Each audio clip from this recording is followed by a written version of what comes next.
Bismillahirrahmanirrahim. Innal hamdalillah wassalatu wassalamu ala Rasulillah wa ala alihi wa ashabihi wa mawalah. La haula wala quwata illa billah. Rabbi shrah li sadri wa yassir li amri wahlul 'uqdatam min lisani yafqahu qawli. Amma ba'du. Pembahasan tentang agama Islam kali ini kita membahas tentang konsep Islam tentang pakaian atau busana. Karena pakaian atau busana ini merupakan bagian terpenting bagi manusia, karena dikatakan manusia kalau dia adalah berbusana. Kalau tidak berbusana maka dia bukanlah manusia, karena banyak sekali yang bukan manusia itu tidak berbusana. Burung tidak berbusana, sapi tidak berbusana, kambing tidak berbusana, dan lain sebagainya. Maka busana itu adalah penting. Oleh karena itu, pada kajian ini kita akan membahas tentang busana. Lalu bagaimana busana secara Islami itu? Oleh karena itu kita bahas ini supaya semuanya jelas. Syarat pakaian Islami itu adalah menutup aurat. Tidak boleh pakaian itu tidak menutup aurat. Menutup aurat itu maksudnya adalah ketika orang melihat kepada dirinya maka lekuk-lekuk tubuhnya tidak terlihat. Itu namanya menutup aurat. Kalau ada orang berpakaian tetapi lekuk-lekuk tubuhnya masih terlihat, itu namanya bukan menutup aurat. Yang seperti ini sama dengan tidak berpakaian. Lalu apalagi yang akan kita bahas tentang syarat pakaian Islami itu? Yang kita bahas tentang syarat pakaian Islami itu yang bisa nutup aurat laki-laki maupun aurat perempuan.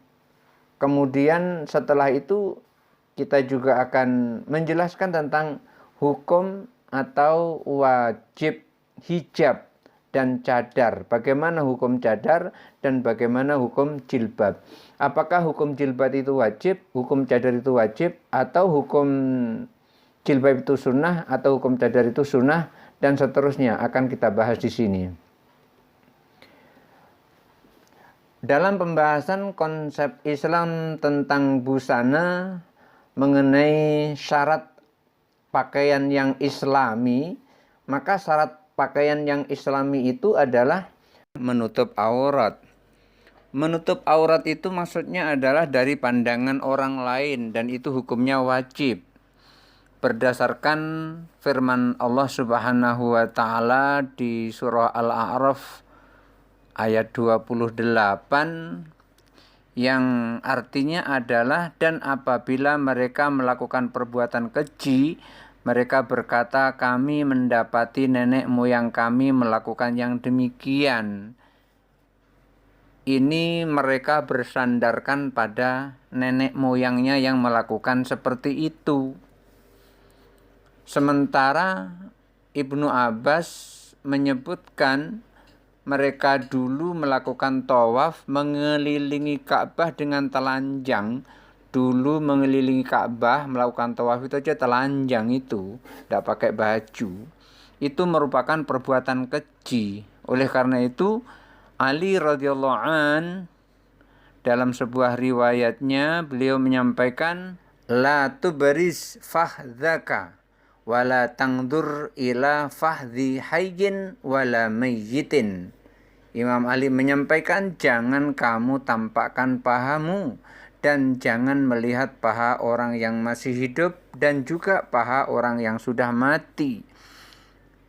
Tetapi bagaimana jika terpaksa terbuka? Jika terpaksa terbuka untuk keperluan pengobatan umpamanya seperti khitan, sunat, maka dibolehkan, karena ini merupakan kondisi darurat. Artinya kalau kondisinya darurat tidak apa-apa. Apakah wajib menutup aurat pada saat sendirian? Kalau sendirian seperti umpamanya di kamar mandi itu, ini ada dua pendapat. Yang pertama, wajib menutup aurat. Kenapa wajib? Ini berdasarkan hadis dari Ali radhiyallahu an tadi, tidak boleh menampakkan paha aja nggak boleh ditampakkan. Kemudian yang kedua tidak wajib. Kenapa kok tidak wajib? Karena alasan larangan membuka paha itu adalah karena dipandang orang. Sementara di dalam kamar mandi nggak ada orang lain kecuali dia. Oleh karena itu, pada saat sendirian tidak ada orang yang memandang, maka tidak wajib menutup aurat. Dan menutup aurat itu adalah wayajibu satrul aurati bima la yasiful basyaratu min saubin sofikin au jildin au warokin. Fa in satara bima yadaru minhu launal basyarati min saubin rokikin lam yajuz li anna satra la yahsulu bidzalika.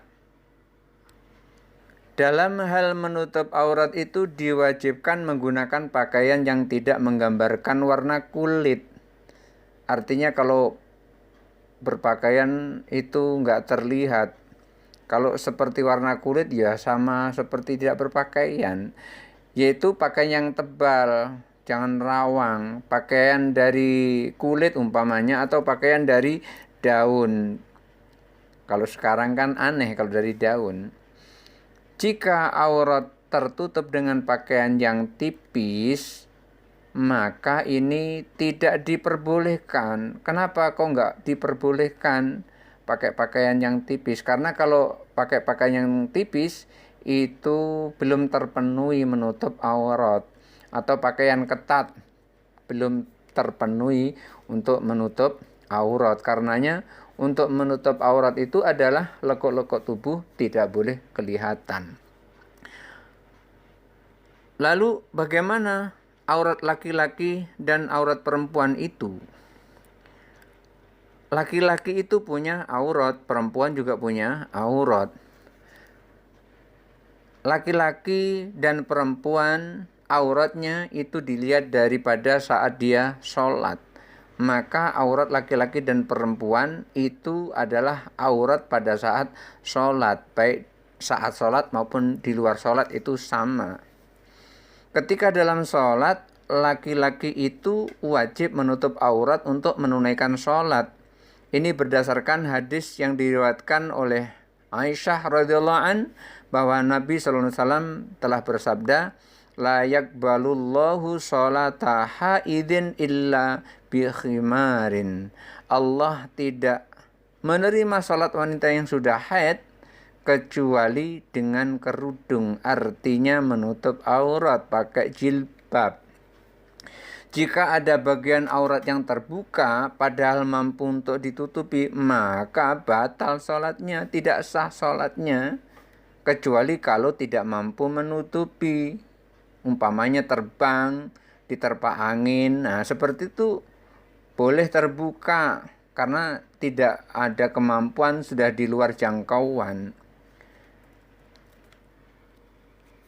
Sementara itu aurat laki-laki itu adalah antara pusar dan lutut, Namun pusat dan lutut itu sendiri bukan aurat.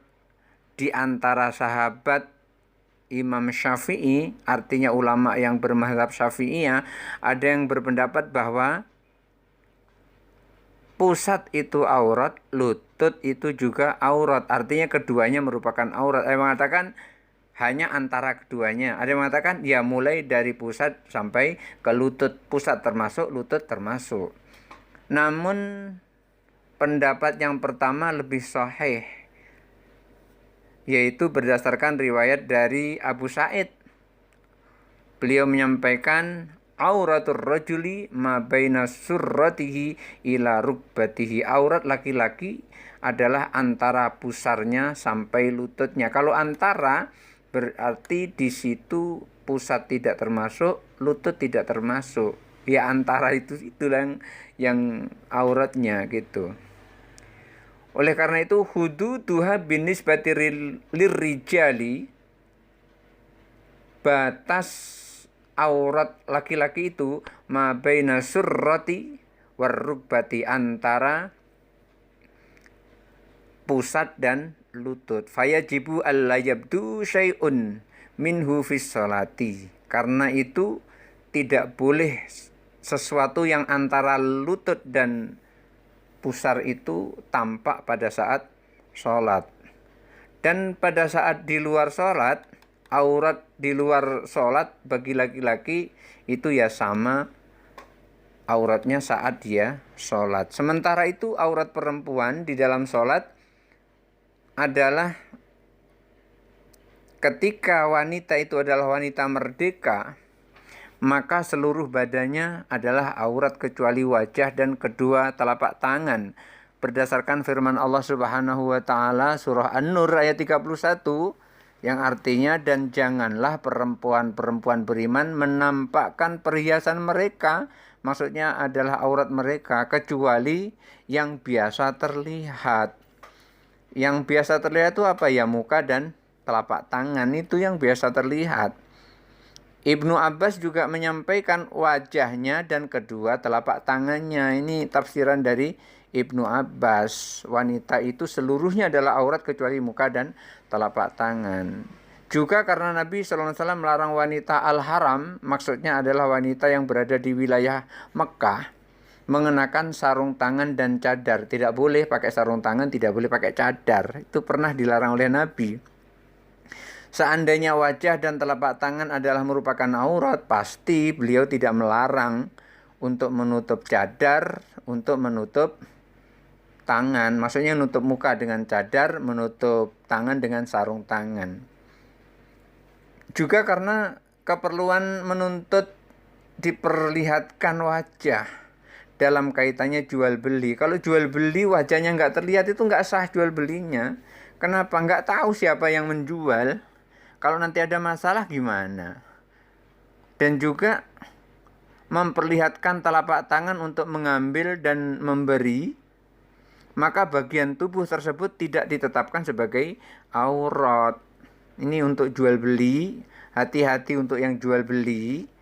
Kalau yang jual itu mukanya ditutup, itu nanti kalau ada masalah dengan barang yang dibelinya atau yang dijualnya, atau ada masalah saat itu terjadi, itu nanti akan menimbulkan masalah yang lain karena nggak tahu siapa yang jual, siapa yang beli, mukanya ditutup, macam mana bisa nampak.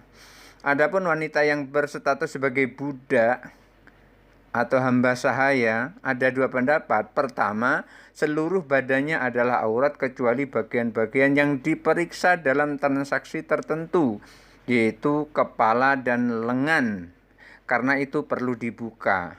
Yang kedua, auratnya adalah antara pusar dan lutut, berdasarkan ketentuan yang diriwayatkan dari Abu Musa al-Asy'ari.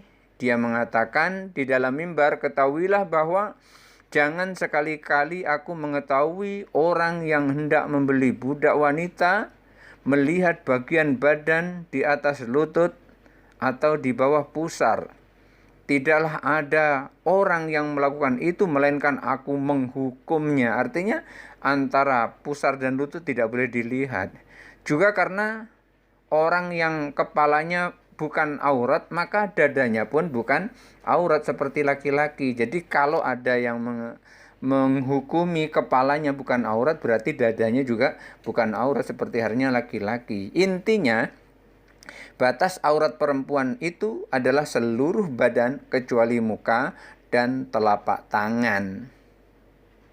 Sebagaimana berikut yang diungkapkan, wa hududuha binisbati lil mar'ati, batas-batas aurat perempuan itu kullul badani ma'adal wajhi wal kafaini, seluruh badan kecuali wajah dan kedua telapak tangan. Fayajibu alla yabdu syai'un mimma ada dzalika fi sholati, maka tidak boleh menampakkan sesuatu apapun kecuali muka dan telapak tangan pada saat sholat.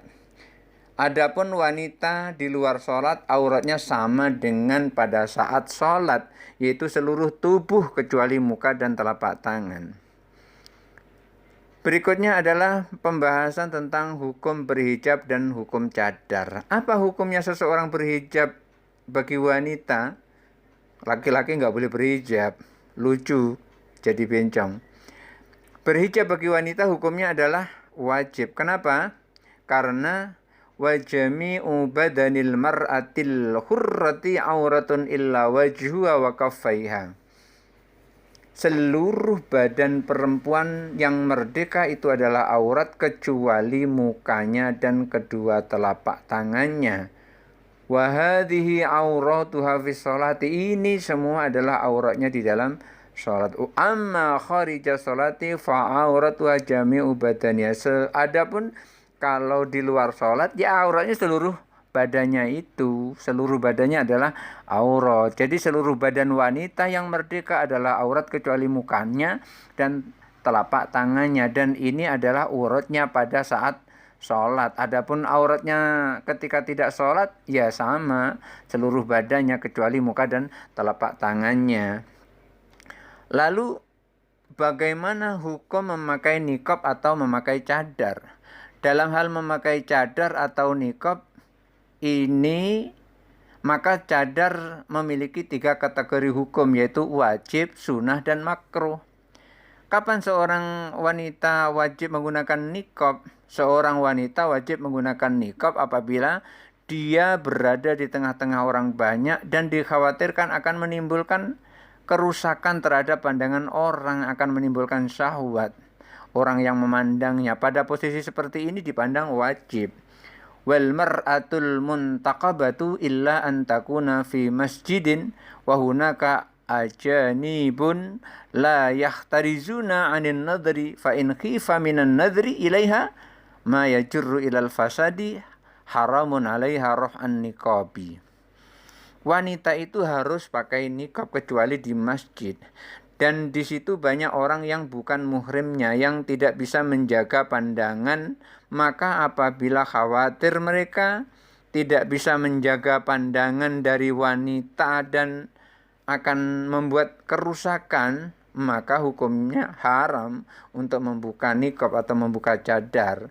Jadi jangan buka cadar, kalau begitu dibuka akan merusak orang lain, merusak laki-laki. Akan tetapi apabila orang-orang yang ada di sekitarnya itu tidak akan terpengaruh dengan dirinya, maka menggunakan niqab itu hukumnya adalah sunnah. Dan ketika ia berada di tengah-tengah melakukan ibadah haji, ia menggunakan niqab saat wukuf di Arafah, saat ia mengenakan kain ihram, maka menggunakan niqab tidak wajib, apalagi sunnah. Bahkan hukumnya adalah makruh. Jadi makruh digunakan pada saat ia menunaikan ibadah haji. Itulah pembahasan kita kali ini. Mudah-mudahan ada manfaatnya. Hadanallahu wa iyyakum ajmain. Wallahul muwaffiq ila aqwamit thoriq. Wassalamualaikum warahmatullahi wabarakatuh.